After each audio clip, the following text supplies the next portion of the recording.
ગુજરાતમાં વરસાદનો એક રાઉન્ડ પડી ચૂક્યો છે અને હાલ વરસાદ થંભી જતા દરેક જગ્યાએ ઉકળાટનું વાતાવરણ છે, પરંતુ હવામાન નિષ્ણાતે આગાહી કરી છે કે આગામી 3 દિવસ છે તે દક્ષિણ ગુજરાત અને ઉત્તર ગુજરાત માટે ભારે છે, જ્યારે મધ્ય ગુજરાત છે તેમાં હળવાથી ભારે વરસાદ થઈ શકે છે। નમસ્કાર, આપ જોઈ રહ્યા છો હોટલાઇન ન્યૂઝ અને હું છું આપની સાથે તોફિક ગાંચી। ચોમાસાની શરૂઆત થઈ આ બીજો મહિનો છે અને આ બીજા મહિનામાં અત્યારે વરસાદ છે તે ન વરસતા ઉકળાટનું વાતાવરણ દેખાઈ રહ્યું છે। ઉકળાટના કારણે લોકો છે તે ત્રાહિમામ પોકારી રહ્યા છે, ત્યારે હવામાન નિષ્ણાતે ફરી એક વખત મોટી આગાહી કરી છે, જેમાં દક્ષિણ ગુજરાતની વાત કરીએ તો દક્ષિણ ગુજરાતના જે જિલ્લા છે સુરત છે, નવસારી છે, વલસાડ છે, ડાંગ છે, આહવા છે તેમજ સૌરાષ્ટ્રના પણ કેટલાક ભાગોમાં હળવાથી ભારે વરસાદ વરસી શકે, જ્યારે દક્ષિણ ગુજરાતમાં ભારેથી અતિ ભારે વરસાદની આગાહી છે। મધ્ય ગુજરાતમાં પણ તેમણે મધ્ય વરસાદથી ભારે વરસાદની આગાહી કરી છે, જેમાં ખેડાની વાત થઈ શકે, આણંદની વાત થઈ શકે, પંચમહાલની વાત થઈ શકે, અમદાવાદની। જ્યારે ઉત્તર ગુજરાતના જે 5 જિલ્લા છે જેમાં અરવલ્લી, બનાસકાંઠા, સાબરકાંઠા, પાટણ, મહેસાણા માં અતિ ભારે વરસાદની આગાહી 3 દિવસમાં કરવામાં આવી છે। આ મામલે હવામાન નિષ્ણાત પરેશ ગોસ્વામીએ વિગતવાર શું વિગતો આપી છે તે આપ સાંભળી લો। સૌથી વધારે વરસાદ છે 10 જુલાઈના અંદર જોવા મળશે, જેમાં ખાસ કરીને સૌથી વધારે તીવ્રતા છે એ પણ દક્ષિણ ગુજરાતની અંદર જોવા મળે તેવી શક્યતાઓ છે। જો કે દક્ષિણ ગુજરાત, મધ્ય ઉત્તર ગુજરાત અને સૌરાષ્ટ્રના અમુક ભાગો છે કે ત્યાં વધારે તીવ્રતા જોવા મળી શકે।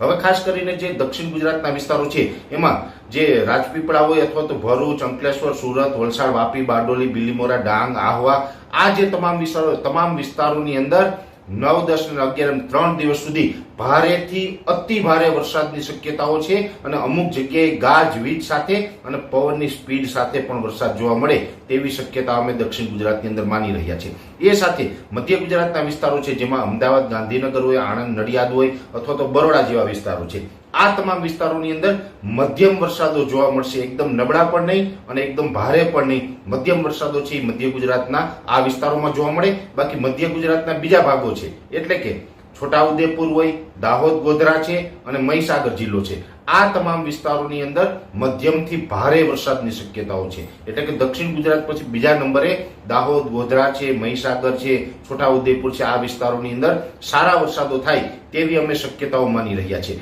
ઉત્તર ગુજરાતના બીજા વિસ્તારોની વાત કરવા જઈએ તો ઉત્તર ગુજરાતનું સાબરકાંઠા, બનાસકાંઠા, પાટણ, મહેસાણા અને અરવલ્લી જિલ્લો છે। અરવલ્લી જિલ્લો આમ તો મધ્ય ગુજરાતમાં પણ ગણીએ છીએ, ઘણી વખત આપણે ઉત્તર ગુજરાતની સાથેની માહિતી આપતા હોય છે, એટલે અરવલ્લી, સાબરકાંઠા, બનાસકાંઠા, પાટણ અને મહેસાણા આ સમગ્ર વિસ્તારોની અંદર 9 થી 11 જુલાઈ દરમિયાન સારા વરસાદોની શક્યતાઓ છે અને એકલ દોકલ સેન્ટર એવા પણ હશે કે જ્યાં અતિ ભારે સ્પેલ છે 1 થી 2 થઈ જાય અને જે અતિ ભારે વરસાદ છે એ 10 જુલાઈના રોજ ઉત્તર ગુજરાતમાં જોવા મળે તેવી શક્યતાઓ છે। એટલે ઓલ ઓવર જોવા જઈએ તો મધ્ય ગુજરાત અને દક્ષિણ ગુજરાતમાં સારા વરસાદોની શક્યતા છે, એવી જ રીતે ઉત્તર ગુજરાતમાં પણ સારા વરસાદોની શક્યતા અમે માની રહ્યા છીએ અને જે વિસ્તારો બાકાત હતા વરસાદમાં એને પણ વરસાદ થઈ જશે। જે વિસ્તારોમાં 3 તારીખ સુધીમાં જે વાવણી લાયક વરસાદ થયા હતા એ વિસ્તારમાં બીજો રાઉન્ડ રહેશે, એટલે ઉત્તર ગુજરાત માટે આ એક સારા સમાચાર છે।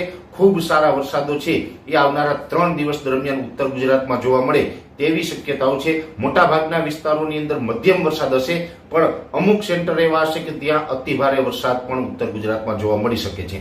એ પછી આવશે કચ્છ જિલ્લો। કચ્છ જિલ્લાની અંદર મેં આપને જણાવ્યું કે જે રાપર તાલુકો છે એમાં તો વરસાદ થવાનો છે, એની સાથોસાથ બીજા વિસ્તારો છે એમાં પણ સાર્વત્રિક વરસાદો થવાના છે, એટલે કચ્છ જિલ્લાની અંદર પણ સાર્વત્રિક વરસાદ થશે, પણ ખાસ કરીને અતિ તીવ્રતા છે ને એ કચ્છ જિલ્લામાં નહીં જોવા મળે।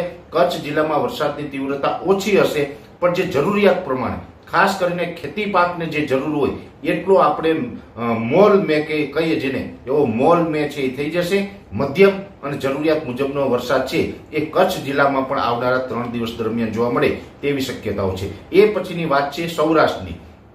સૌરાષ્ટ્ર છે પણ એક મોટો વિસ્તાર છે।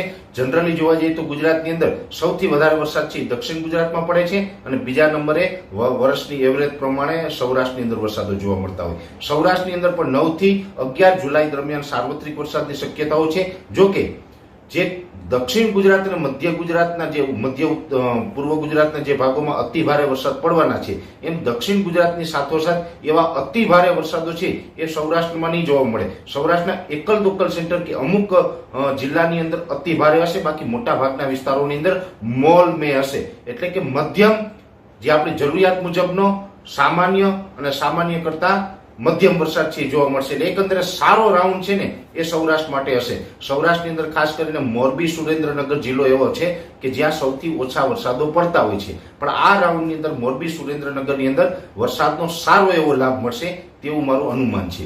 એ પછી રાજકોટ જિલ્લો છે, રાજકોટ, જામનગર, જે એની આસપાસ દ્વારકા અને પોરબંદર, આ તમામ વિસ્તાર છે કે દ્વારકા, પોરબંદર, જામનગર અને રાજકોટ, એમાં પણ મધ્યમ વરસાદોની શક્યતાઓ રહેલી છે. જુનાગઢ, ગીર સોમનાથ, અમરેલી, બોટાદ અને ભાવનગર, આ જિલ્લાઓ છે, આ જિલ્લાની અંદર પણ મધ્યમ શક્યતાઓ રહેલી છે. એટલે ઓલ ઓવર સૌરાષ્ટ્રની અંદર મધ્યમ શક્યતાઓ છે, પણ એકાદ સેન્ટર એવા હશે જેમાં કદાચ મોરબી, સુરેન્દ્રનગર હોય અથવા તો રાજકોટના સેન્ટર હોય, એની અંદર અતિ ભારે વરસાદનું પણ રાઉન્ડ જોવા મળી શકે છે. ઓલ ઓવર જોવા જઈએ, જો આપ ખેડૂત હોય, જો આપને વરસાદના સમાચાર પસંદ આવતા હોય તો હોટલાઇન ચેનલને સબસ્ક્રાઇબ કરવાનું ભૂલતા નહીં.